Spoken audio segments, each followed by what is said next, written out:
Boy, you know, the wheel can giveth and it can taketh away.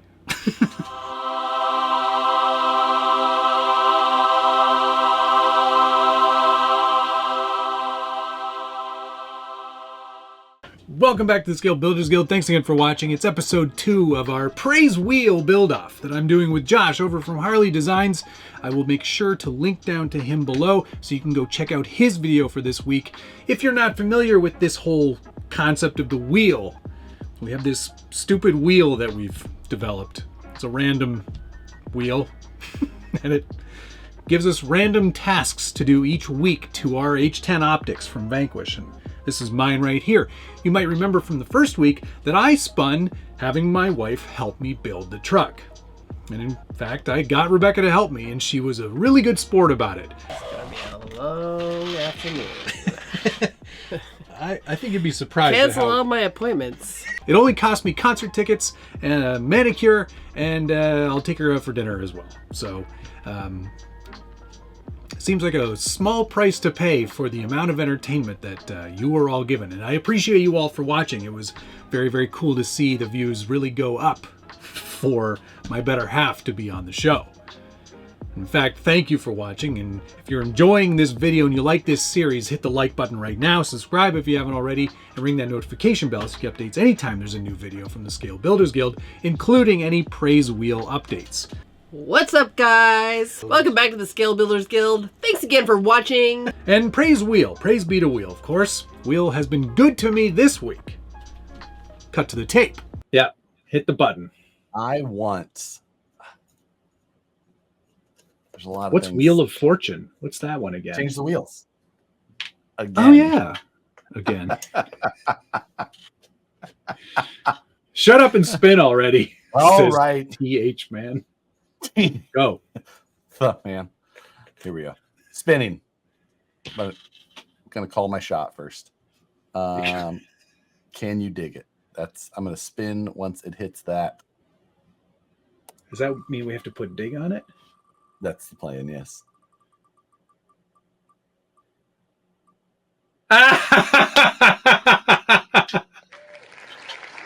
Woo! Yeah. Yes. That's amazing. Whoa, all that work. What? This wheel is so brutal. What have we done to ourselves?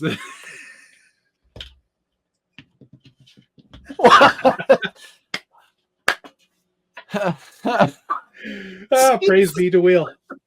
And the wheel saw that Josh had done good, and it was unhappy with that.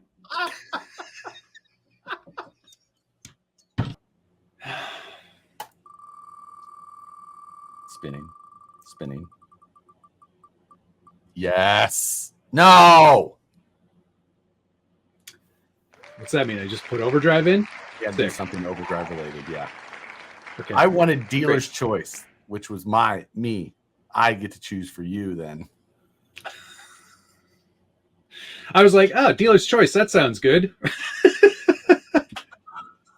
Praise be to Wheel. As you can see, not very difficult of a week for me. I have to choose some form of overdrive to add to the H10 Optic, which is very easy. Vanquish has made it very easy, and there's a couple of different ways at it. There is, of course, changing out some gearing in the Vanquish VFD transmission. VRD? VRD Twin, VFD. VFD is the non-shifting one. VFD, yes.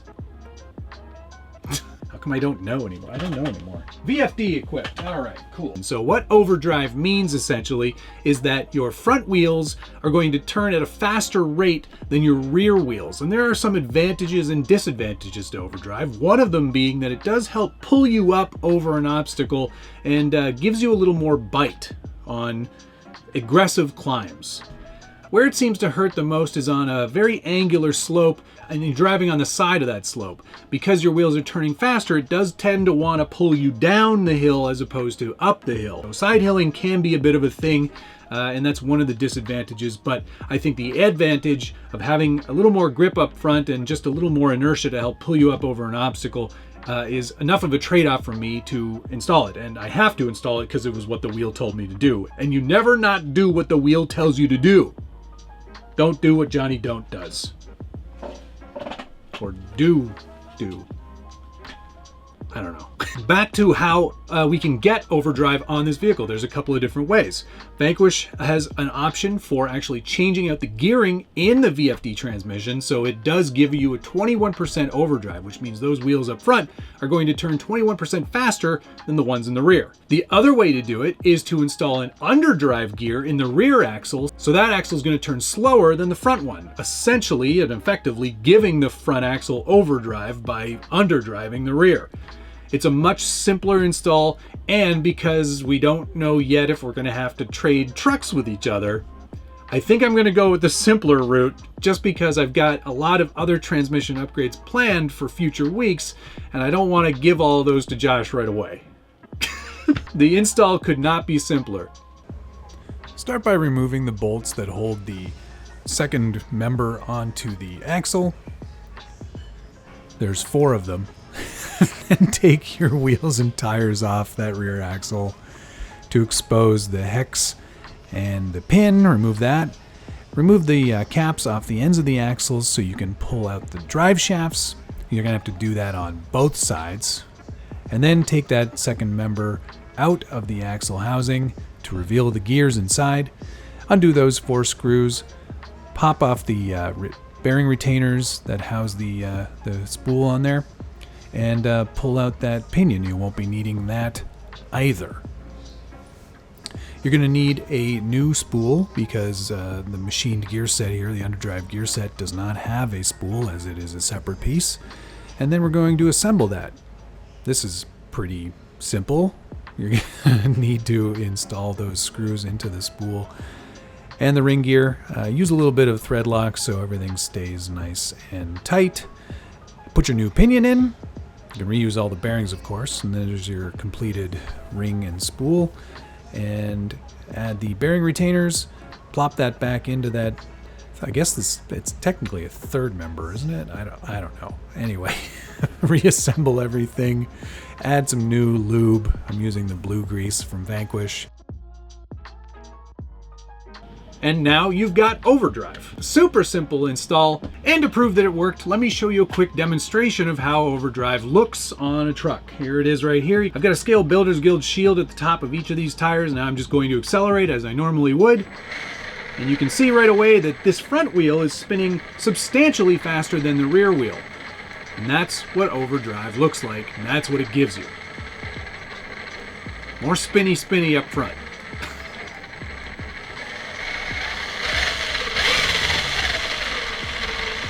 Perfect.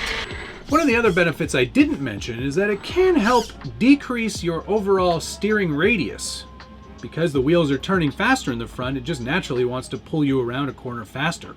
So that can also be an added benefit to an overdrive setup.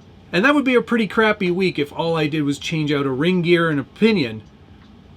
Let's do something else pretty fun. Now, you've seen that I've already started working on this livery, and I've dyed the cage and had a lot of fun making these pretty substantial cosmetic changes by adding a lot of the Night Customs pieces, some Josh Toth pieces from Thread and Resin. Well, I wanted to take it one step further and add a bit of a livery into these panels. But I didn't want to do it the traditional way with paint or stickers. I wanted to try something new, and that involved getting my Bamboo Lab X1 Carbon printer out again and doing some very fun stuff with its included AMS system. And AMS is sort of its multi-spool filament feeding system for this printer, and it allows you to print things in multiple colors at the same time. And here's what I did for the week. I added these cool printed panels that have a Night Customs livery built into them. These aren't stickers, it's not paint, that's 3D printed filament built into the first layer of these panels. And I think it turned out pretty good. I added the Night Customs new logo, as well as the Yokohama and the KMC logos to represent the wheels and tires that I'm using. And I just think it adds another dimension. I also used the same colors that are already in this livery, so it all kind of works together. Now, in order to do this, you do need a printer that is capable of multiple colors at the same time or has software that allows you to change colors midway through a print. But this is not a very, well, it actually is a fairly involved process. But I imagine as printers keep getting better, this sort of technology will get more and more available to a lot of other people and a lot of other printers. For this specific project, it is recommended that you start with nice high quality graphics. I was able to contact James and get a nice high quality Illustrator file for his logo, and I already had a Yokohama and a KMC from previous projects, so I was just able to upload those into my Illustrator program and start work with them. From Illustrator, you need to export these as an SVG file, and I'm not sure what SVG stands for. I'm sure it's like some sort of layered graphic format, but what it does is it keeps all the data of all of these items, so they can be treated as separate individual layers, if you will. From there, I bring this into Fusion 360, which is free for enthusiasts, but it is a very powerful 3D design program I've used for a lot of other projects. The F1 Vanquish car comes to mind, the Porsche, the Jimmy's buggy, the F-Toy, all kinds of stuff has used that software to build 3D elements. And what it can do is it can take that SVG file, you can bring that in, and then you can extrude it up and make it thick. So I extrude up those graphics to be 0.20 millimeters high, and then I export that data and as an STL. And an STL is a file readable by the 3D printing software. I import that. I import Night Custom's side panel file. From there, I can go into the actual Bamboo Labs software and decide to color each individual layer or each individual item a separate printable filament color. So for example, the Night Customs horse logo, because it's night like chess, I made that the metallic gold that I've been using in in some of the other highlight pieces. For the rest of the actual type, I made that flat gray, and then I also used a bit of red to tie into all of the cage work that I'm doing as well. Then what you do is essentially combine this file with the panel file and then hit print.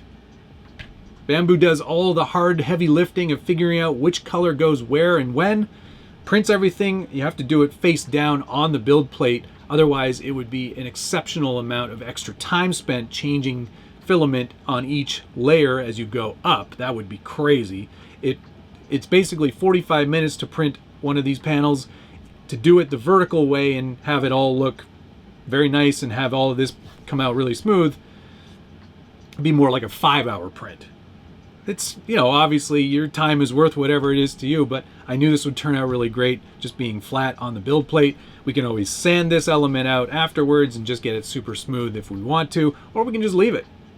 Or, better yet, use files that are just flat. But there you go, that's sort of the process for it, and I am really pleased with how it turned out. I think it just adds a whole other dimension to this truck and makes it look a lot more like a finished livery, which is what I wanted. So there you go, a little bit of a bonus for this week. It wasn't part of the wheel spin, but I think it really does make this truck look pretty amazing. And let's be honest, if I need to change liveries, I can print a new one. Funny thing though, if you were a channel member, you would have already seen this, because I put this out 4 days ago for my members so they could see exactly how this was done before you do.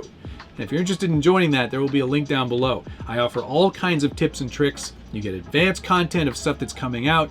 There's also all kinds of, we'll be doing a travel log from Proline by the Fire, so you'll be able to see all of that as well early. There's lots of cool content on there, and definitely worth the value of entry if you ask me. And that's all for that segue. And in fact, I think that's all for this episode. Of course, my thanks to all of my channel members for being so amazing. I could not do this without you. And of course to Josh for suggesting we do this crazy thing with the wheel again. Hopefully the wheel remains good to me. The next spin is going to be in Vegas, so we're gonna have to see how that goes. All right, that's gonna do it. Thank you so much for watching. See you again next week.